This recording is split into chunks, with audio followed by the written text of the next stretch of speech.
Good afternoon friends. अपने income tax के cases की सीरीज़ में आज जो केस मैं आप लोगों के सामने डिस्कस करने जा रहा हूँ उस केस का नाम है Yogesh Roshan Lal Gupta versus central board of direct taxes. Friends, ये केस 4 फरवरी 2021 को डिसाइड किया गया। ये मैटर 432 ITR पेज नंबर 91 पे रिपोर्ट हुआ और ये केस एक रिट पिटीशन के बारे में है जो कि एसएससी ने गुजरात हाई कोर्ट में दायर की। रिट पिटीशन को दायर करने का जो आधार था वो ये था कि एसएससी ने इनकम डिस्क्लोजर स्कीम जो है वो अडॉप्ट की थी और उस स्कीम के तहत अपनी 2 किस्त टैक्स की जमा कर चुका था, लेकिन तीसरी किस्त एसएससी डिपॉजिट नहीं कर पाया।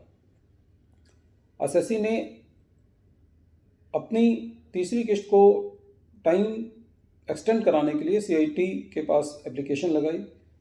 सीआईटी ने ये कह के उस अर्जी को रिजेक्ट कर दिया कि मेरे पास डेट एक्सटेंड करने का यहाँ पे अधिकार नहीं है। SSC central board of direct taxes के पास गया और काफ़ी टाइम बाद भी एसएससी को सीबीडीटी से कोई रिप्लाई नहीं आया। एसएससी के पास कोई और चारा नहीं था। एसएससी ने गुजरात हाई कोर्ट में रिट पिटीशन दायर की कि क्योंकि डिपार्टमेंट ने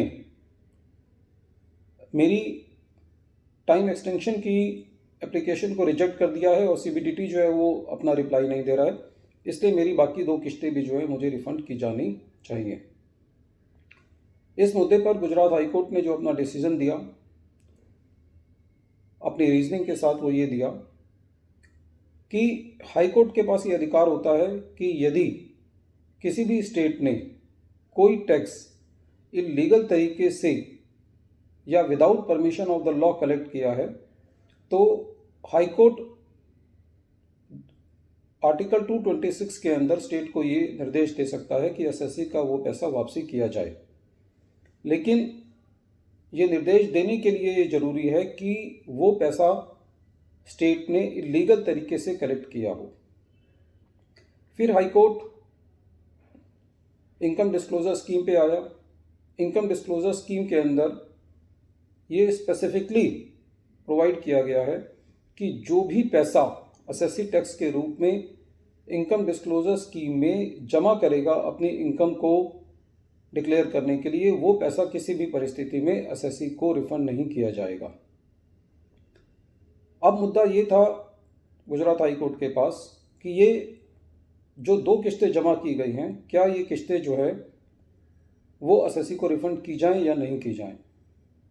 तो गुजरात हाई कोर्ट ने जो अपनी रीजनिंग दी एसएससी को ये पैसा रिफंड ना करने की, वो ये दिया कि हाई कोर्ट के पास जो अधिकार है 226 के अंदर, वो ये अधिकार है कि यदि कोई पैसा स्टेट ने लीगल तरीके से कलेक्ट किया है तभी हाई कोर्ट जो है वो उसको वापस करने का निर्देश दे सकता है। लेकिन इस केस में स्टेट ने कोई भी पैसा जबरन या गलत तरीके से एसएससी से कलेक्ट नहीं किया था। एसएससी ने खुद अपनी मर्जी से इनकम डिस्क्लोजर स्कीम को ऑप्ट किया था और 2 किस्तें दी थी और एसएससी का डिफ़ॉल्ट था कि एसएससी अपनी तीसरी किस्त नहीं जमा कर सकता। इसीलिए एसएससी की गलती की वजह से जो हाई कोर्ट है वो अपनी मर्यादा को क्रॉस नहीं कर सकता और गुजरात हाई कोर्ट ने एसएससी को रिफंड देने से मना कर दिया। फ्रेंड्स, इस केस में जो लॉ पॉइंट है वो बड़ा क्लियर है, लेकिन इसमें मेरा एक इनपुट ये है कि इस केस में एसएससी के पास और कोई अधिकार नहीं बचा था। एसएससी सीआईटी को लिख चुका था कि मुझे डेट एक्सटेंड दी जाए, सीआईटी ने मना कर दिया, सीबीडीटी ने कोई रिप्लाई नहीं दिया। तो कम से कम कुछ ऐसा एसएससी को कंपेल करना चाहिए था अपने रिट पिटीशन के दौरान कि एटलीस्ट सीबीडीटी को ये निर्देश दिया जाए कि वो एसएससी की अर्जी को जल्दी डिस्पोज ऑफ करे, ताकि या तो एसएससी इनकम डिस्क्लोजर स्कीम में जा सके या उसका पैसा जो है उसको वापसी मिल सके।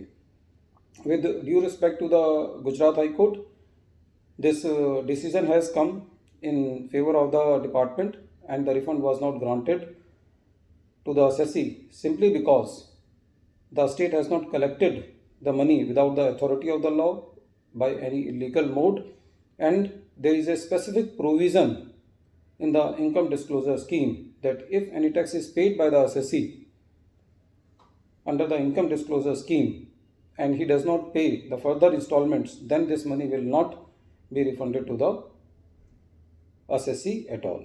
Once again, I am repeating the name of the case. The name of the case is Yogesh Roshan Lal Gupta versus Central Board of Direct Taxes. Thank you, friends. Thank you.